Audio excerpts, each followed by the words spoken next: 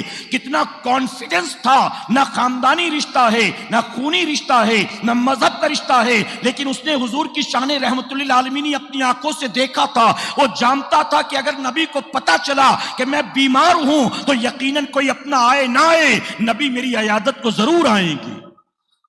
ماں نے آگے بڑھ کر دروازہ کھولا. حضور کی نظر اس پر پڑی، مسکرائے. وہ بھی لیٹے لیٹے مسکرایا. میرے آقا قریب گئے، اس نے اٹھنے کی کوشش کی. حضور نے فرمایا تم لیٹے رہو. میرے آقا صلی اللہ علیہ وسلم اس کے سرہانے بیٹھتے ہیں، اس کے سر کو اپنے گود میں رکھتے ہیں، اس کے سر کو سہلانا شروع کرتے ہیں. اس یہودی بچے کی آنکھ سے آنسو جاری ہو گیا. نبی کریم صلی اللہ علیہ وسلم نے دیکھا اب اس کی زندگی زیادہ دن کی نہیں ہے. آقا نے کہا میں نے آج تک تم سے کچھ نہیں کہا تھا، لیکن آج میں تمہیں دعوت دیتا ہوں، اس سے پہلے کہ موت آئے تم کلمہ پڑھ لو. اب جب میرے نبی نے اس کو دعوت پیش کی، اس نے اپنے باپ کی طرف دیکھا ہے. آپ جانتے ہو باپ کی آنکھوں سے آنسو جاری ہو گیا. اس کے باپ نے کہا بیٹا آج نبی رحمت نے ہمارے گھر میں آ کر یہ بتا دیا کہ جتنا تیرا باپ تجھ سے محبت کرتا ہے اس سے زیادہ تو مسلمانوں کا نبی تجھ سے محبت کرتا ہے. بیٹا میں روکوں گا نہیں، تو کلمہ پڑھ لے. آپ جانتے ہو یہودی بچہ کیا کہتا ہے؟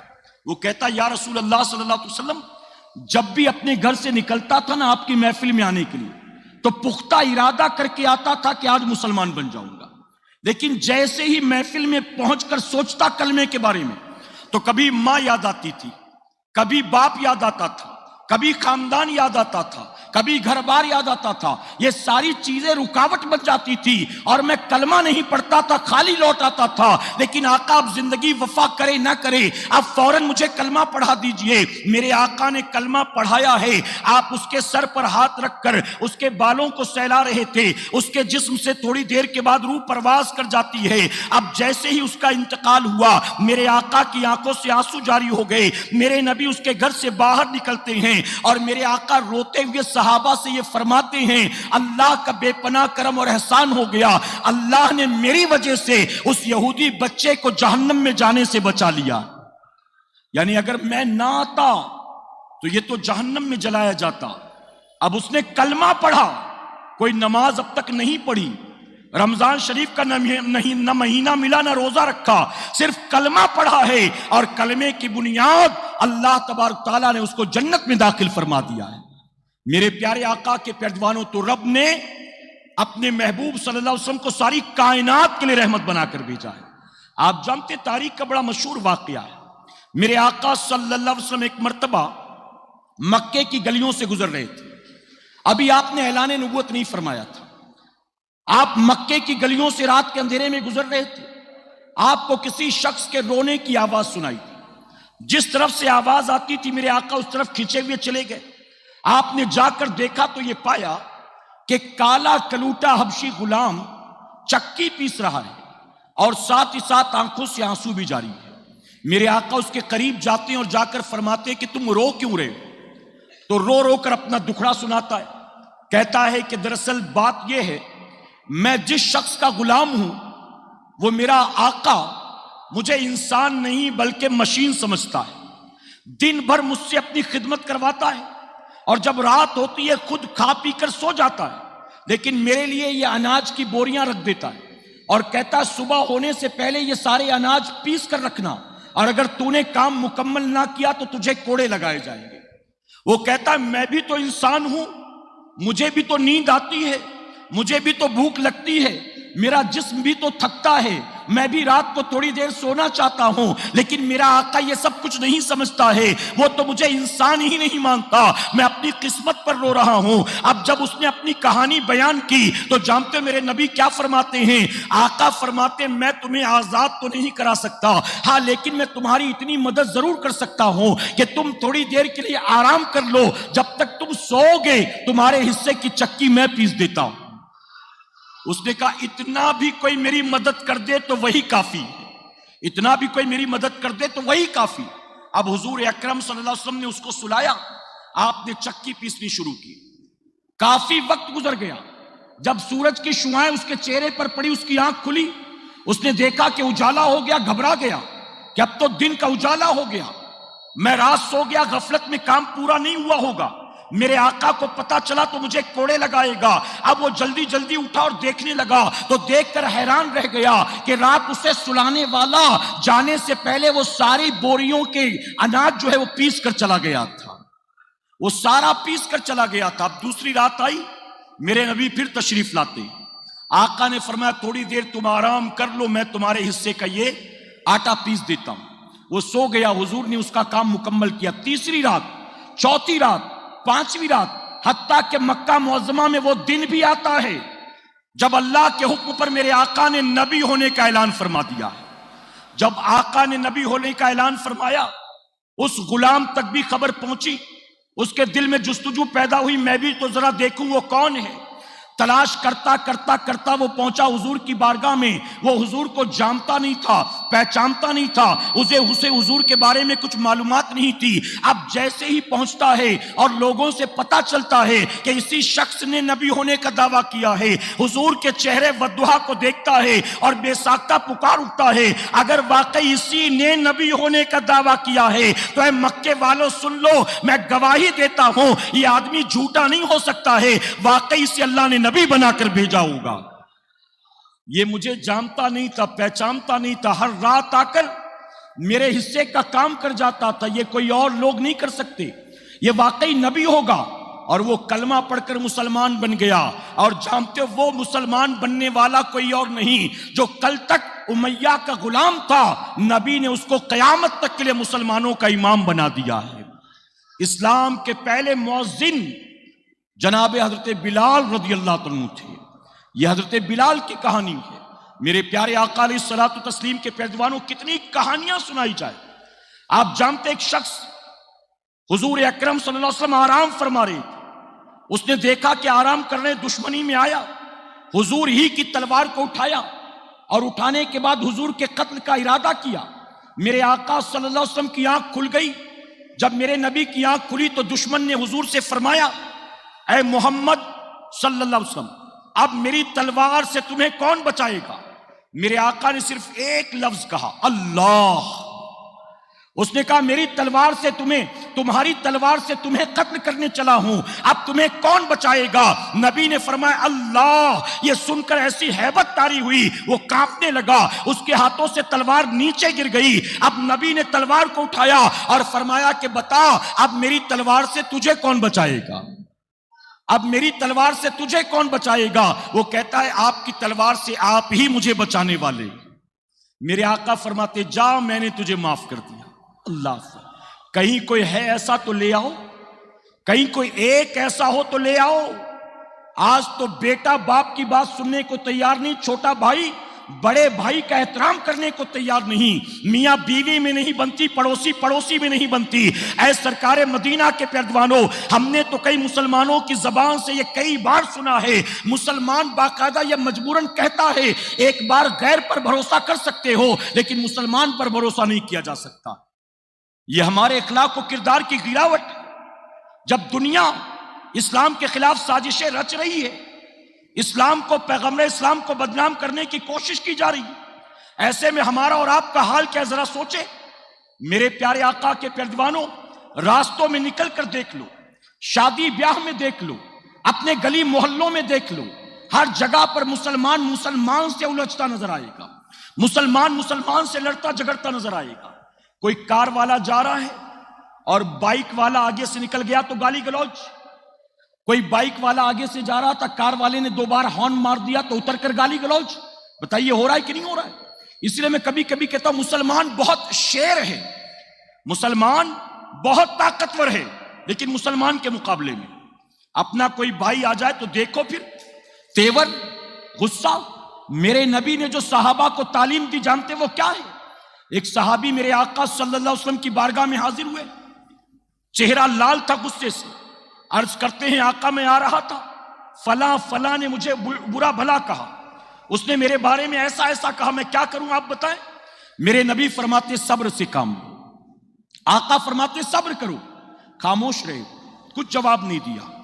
چند دنوں کے بعد دوبارہ حضور کی بارگاہ میں آئے، آ کر عرض کرتے ہیں یا رسول اللہ صلی اللہ علیہ وسلم، آپ کے حکم پر میں نے صبر کیا لیکن وہ میرے صبر کو کمزوری سمجھتا ہے، آج اس نے 4 لوگوں کے سامنے مجھے برا بھلا کہا، اب بتائیے میں کیا کروں؟ نبی اس پر بھی فرماتے صبر کرو، عفو درگزر سے کام لو، صبر کرو۔ صحابی رسول نے صبر کیا۔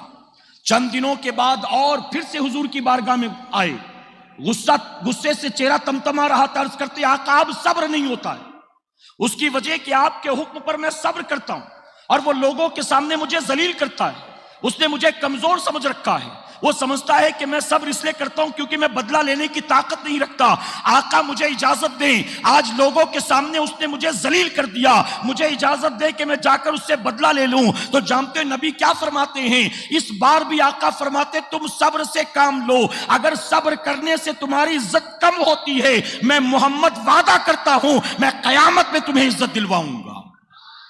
یہ نبی کی تعلیم ہے۔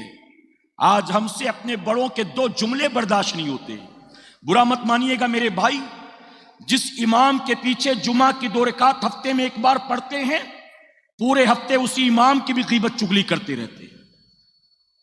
لوگ محفلوں میں آتے تقریریں سنتے ہیں اور پھر جانے کے بعد تقریروں کے بھی آپریشن کرنا شروع کر دیتے، ایسا بولے ویسا بولے، ایسا نہیں بولنا چاہیے تھا، یہ انہوں نے بولا میری سمجھ میں نہیں آیا۔ اللہ اکبر، حاصل کیا ہونا بھلا بتائیے آپ کیا حاصل ہونا ہے؟ میرے آقا کی تعلیمات، وہ یہودی عورت جس نے حضور کو زہر آلود کھانا کھلایا تھا، میرے نبی نے اسے بھی معاف فرما دیا ہے۔ وہ یہودی شخص جس نے میرے آقا پر جادو کیا تھا اور وحی کے ذریعے اللہ نے اپنے محبوب کو اس بات کی خبر دی، نبی کو معلوم ہوا کہ فلاں شخص نے مجھ پر جادو کیا، لیکن میرے نبی نے اسے بھی معاف فرما دیا ہے۔ آپ نے سنا ہوگا طائف کے بازار میں جب میرے آقا دین کی دعوت دینے پہنچے تھے تو طائف والوں نے حضور کے ساتھ کیا سلوک کیا تھا؟ طائف والوں نے شریر بچوں کو حضور کے پیچھے لگا دیا، اپنے ہاتھوں میں پتھر لے کر وہ حضور اکرم صلی اللہ علیہ وسلم کے جسم ناز پر مارا کرتے تھے۔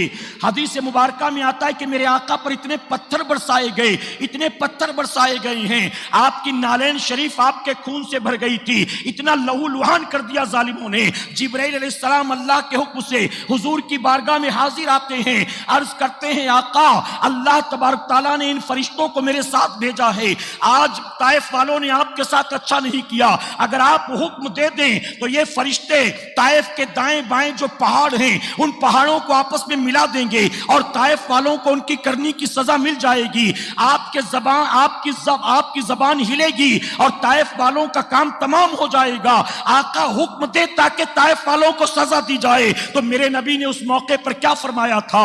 جبرائیل، اللہ نے مجھے لوگوں کے لیے زحمت نہیں رحمت بنا کر بھیجا ہے. اے جبرائیل، یہ طائف والے مجھے نہیں پہچانتے، لیکن وہ وقت ضرور آئے گا ان کی نسلیں اسلام میں داخل ہوں گی.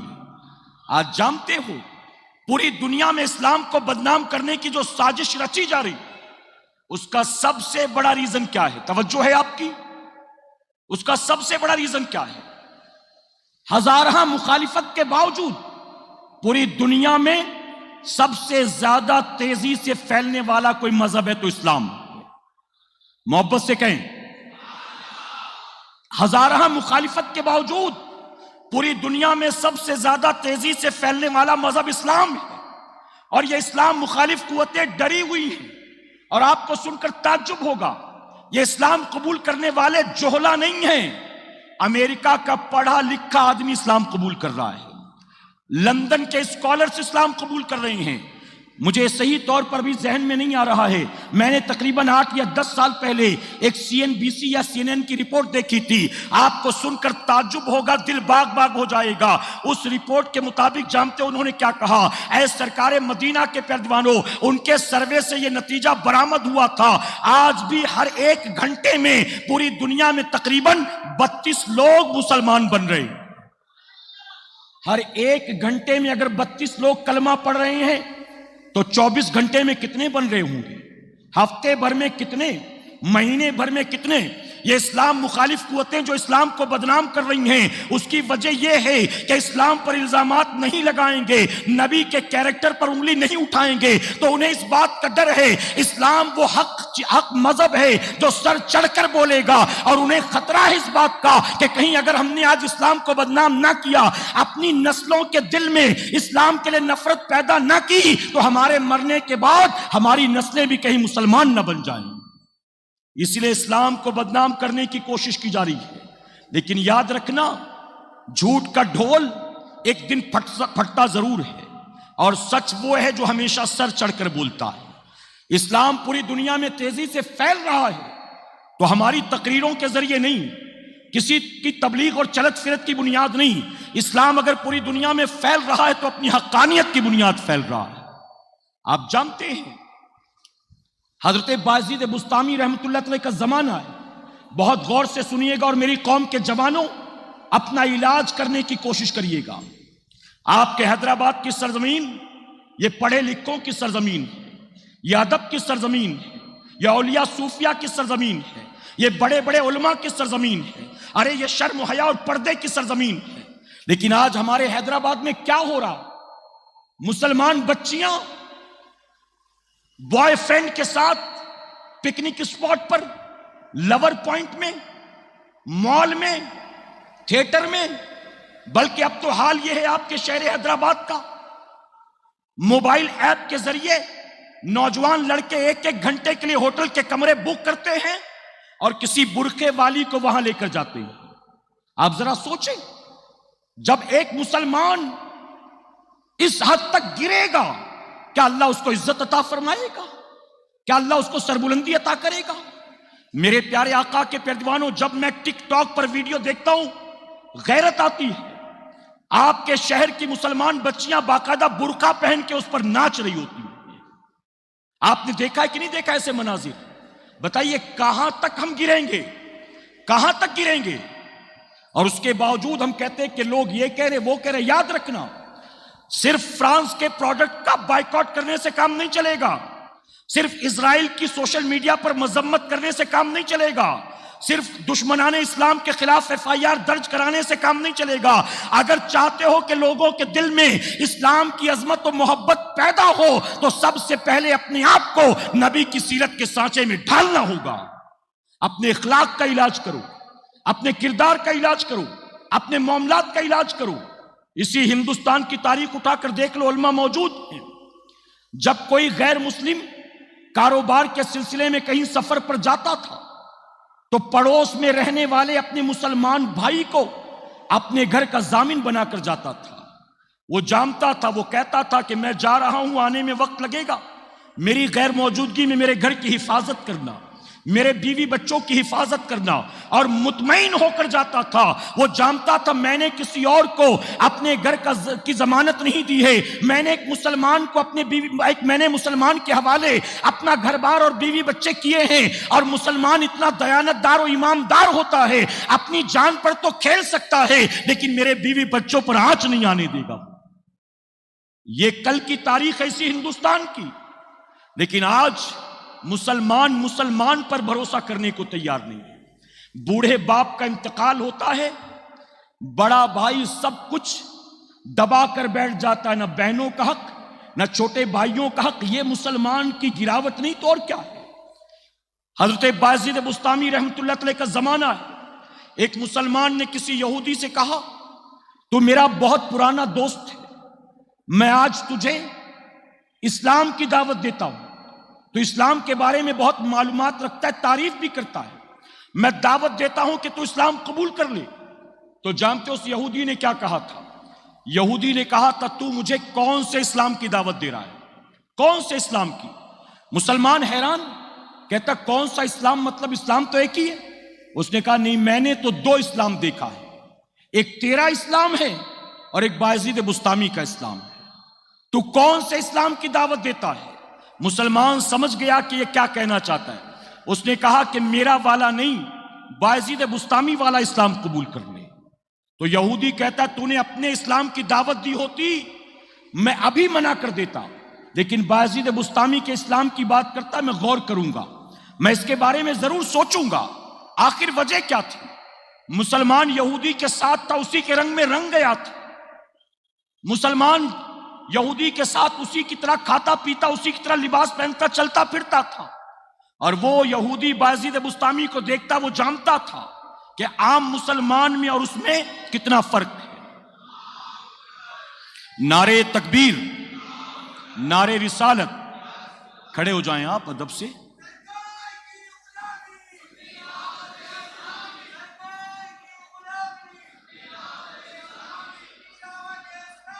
تشریف رکھے، اچھا تشریف رکھے آپ. آج کی ہماری محفل کے خصوصی خطیب اور آج کے بزم کے دولہا تشریف لا چکے ہیں. آپ تمام سے گزارش ہے کہ آپ لوگ بیٹھ جائیں اپنی اپنی نشست پر، جلدی سے بیٹھ جائیں آپ، چونکہ وقت بھی تیزی کے ساتھ آگے بڑھ رہا ہے. درود شریف پڑھ لیں ایک مرتبہ. اللہ رب محمد صلی اللہ علیہ وسلم نحن عباد محمد صلی اللہ علیہ وسلم. تو میرے پیارے آقا علیہ الصلوۃ والتسلیم کے پیروانوں، میں عرض کر رہا تھا کہ یہودی نے گویا یہ بتا دیا کہ آج کے مسلمان کا طور طریقہ واقعی اسلام والا نہیں ہے. اگر اسلام کے صحیح فالوور ہیں آج کے دور میں بھی تو حضرت بایزید بسطامی. اور آپ دیکھیں آج ہندوستان میں بہت سے ایسے لوگ ہیں جو مسلمانوں کو برداشت نہیں کر سکتے، لیکن وہی غریب نواز کی بارگاہ میں جا کر چادر بھی چڑھاتے ہیں، اپنا سر بھی جھکاتے ہیں. غریب نواز بھی تو مسلمان، ہم بھی تو مسلمان.